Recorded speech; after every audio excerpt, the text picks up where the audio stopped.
ஆனால் நியாயப்படி தேர்தல் ஆணையம் இது போன்ற தேர்தல் நடத்தவே கூடாது.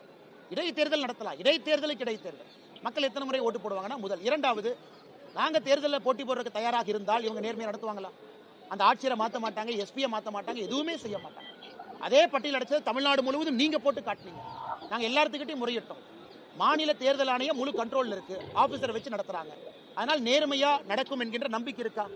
நாங்க தேர்தலில் நிற்கிற ஒரு காரணத்துக்காக மக்கள் எதற்காக பட்டியலை திரும்ப அடைக்கப்பட வேண்டும்? ஏன்னா முதலமைச்சர் நாங்க பட்டியலையே அடைக்கலின்னு சொல்றாரானா? அதனால் எங்களை பொறுத்தவரை இந்த தேர்தல் ஒரு வேண்டாத வேலையாக ஈரோடு கிழக்க பார்க்கிறோம். 9 மாதத்திற்கான சட்டமன்ற உறுப்பினர், அதுல என்ன பிரயோஜனம் வரப்போகுதுங்க? மாநில அரசு கவர்னர் உங்களுக்கு இடையில ஒற்றுமை இல்லாத காரணத்தினால பெரிதும் பாதிக்கப்படுவது மக்கள் தான் சார். எல்லாரும் ஒற்றுமையா போனாதான். மத்திய அரசு நல்லா இருக்கிறாங்க. பிரதமர் இங்கே வந்தவுடன் முதலமைச்சர் போட்டி போட்டு கை குலுக்கிறதுக்கு போட்டி போடுறாரு. அந்த போட்டி எங்க காட்டணும்? ஆரோக்கியமா ஆட்சி நடத்துவதற்கு முதலமைச்சர் காட்டணும். கவர்னர் மீது என்ன தவறு? ஒரு முன்னாள்